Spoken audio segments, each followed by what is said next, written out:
जी और हमारे सहयोगी राम बाबू जी, प्रदीप जी और सुनील सर, आप लोग के लिए मैं आभार व्यक्त कर रहा हूं कि आप लोगों ने इस संस्थान के लिए समय दिया और आप सभी छात्र छात्राओं का मैं दिल से आभार व्यक्त कर रहा हूं कि आप लोगों ने इतनी बड़ी तैयारी की, इतने पैसे खर्च किए, इतना समय दिए। इसके लिए मैं आप लोग के बहुत तहे दिल से आभार व्यक्त कर रहा हूं। आप लोग जानते हैं कि ये शिक्षक दिवस क्यों मनाई जाती है, काफी जगह सुने होंगे, लेकिन थोड़ी सी उनसे हट के हम चलते हैं। आप लोग सुने होंगे कि 5 सितंबर 1888 ईस्वी को तमिलनाडु के तिरुटनी गांव में राधा कृष्णन का जन्म हुआ था। ये राधा कृष्णन क्यों कह रहे हैं? अभी इनका बचपन का नाम क्या था? सिर्फ राधा कृष्णन था। हम लोग के भी बचपन के नाम कुछ और होते हैं, लेकिन अभी नरेंद्र मोदी का बचपन का नाम क्या था?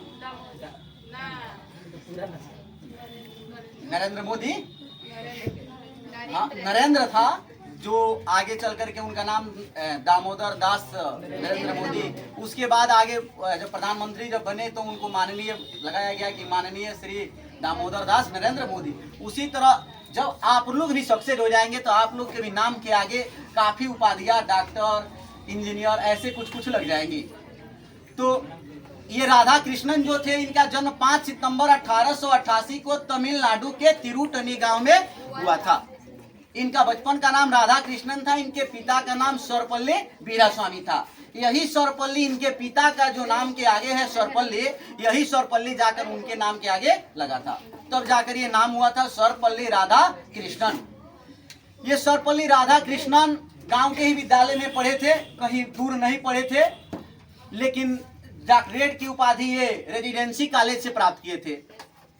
और इलाहाबाद विश्वविद्यालय, मद्रास विश्वविद्यालय, ऐसे ऐसे विश्वविद्यालयों के ये प्रोफेसर नियुक्त किए गए। इतने पुस्तक लिखे, इतनी उपाधियां इन्होंने अपनी शिक्षा देते समय, प्रोफेसर थे, शिक्षा देते समय ये एमबीबीएस वाले डॉक्टर नहीं थे, ये प्रोफेसर करके पीएचडी करके इनके नामों के आगे डॉक्टर लगा था। तो इनकी उपाधियां इतनी प्राप्त की गई कि इनको जो आज तक किसी महान शिक्षाविद को उपाधि नहीं मिली है, वह उपाधि मिली। सबसे पहले तो इनको आज तक 72 बार नोबेल पुरस्कार देने का घोषणा किया गया था। जो आज तक किसी साइंटिस्ट, आज तक किसी लेखक, कवि को 72 बार नोबेल पुरस्कार कौन पुरस्कार है? विश्व का सर्वोच्च, विश्व का सबसे बड़ा पुरस्कार है। उस पुरस्कार को इनको मैंने देने का घोषणा किया गया था, लेकिन कुछ समयों इन्होंने उसे ग्रहण नहीं किया। बोला कि नहीं, मैं इसके, ये देखो, ये भी महानता है कि कुछ समय ये उसको एक्सेप्ट नहीं किए कि नहीं, ये इसके काबिल अभी मैं नहीं हूं, और कुछ बार इन्होंने एक्सेप्ट किया था।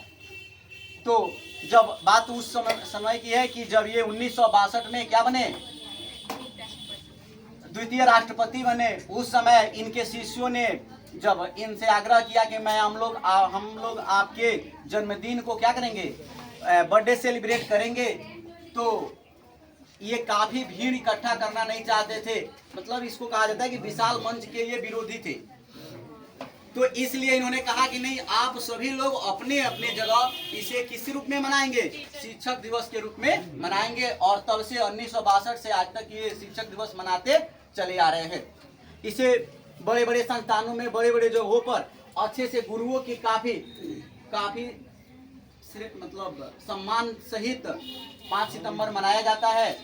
और इसको मनाने का ये तरीका नहीं है कि केवल आज ही के दिन गुरु के साथ स्नेह करें, इसके बाद से वो अपने काम से और हम अपने काम से। और आप लोग टीचर के सम्मान करें, चाहे कहीं के टीचर हो, जिससे भी कुछ सीखने को मिले उसको सम्मान करें, उसको रिस्पेक्ट करें, उसको अभिवादन करें। ये आपकी महानता है, इसमें उसकी कोई महानता नहीं है। अगर आप 10 लोगों के बीच में अगर किसी को नमस्कार करते हैं तो वहां देखने वाले लोग ये कहते हैं कि ये लड़का बहुत शिष्टाचारी है, तभी तो नमस्कार कर रहा है। किसकी बड़ाई हुई? जो नमस्कार किया उसी का ना। आखिर जो नमस्कार करवाया, मतलब जिसको नमस्कार किया उसकी बड़ाई हुई? नहीं, जो नमस्कार किया उसका। तो ये सब क्वालिटी है शिक्षक, मतलब शिक्षक को सम्मान दिखा करके और अपने को सम्मान, और इससे उसके शिक्षक का गौरव बढ़ेगा। अभी पांडे जी ने बताया थे कि हमारे यहाँ का वो लड़का है जो अपर अभियंता नियुक्त हुआ है, जिसको डीएम साहब अपने हाथों से वो दिए नियुक्ति पत्र। अपर अभियंता जानते हैं लोग?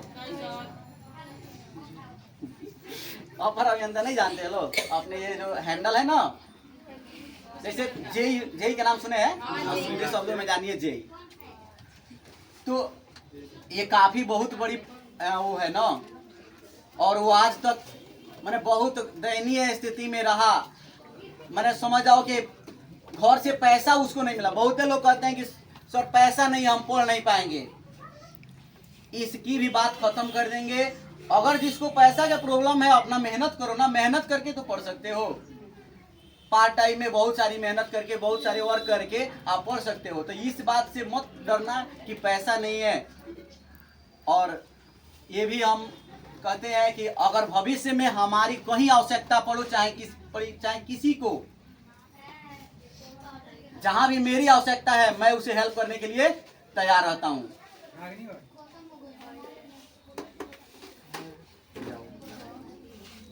ठीक है, चाहे भविष्य में कोई भी आवश्यकता हमारी पड़े, हम उसको हेल्प करने के लिए, हम उसको पढ़ाने के लिए, चाहे जैसे भी हो, जहां भी एडमिशन करवाना होता है, उसके लिए मैं तैयार रहता हूं।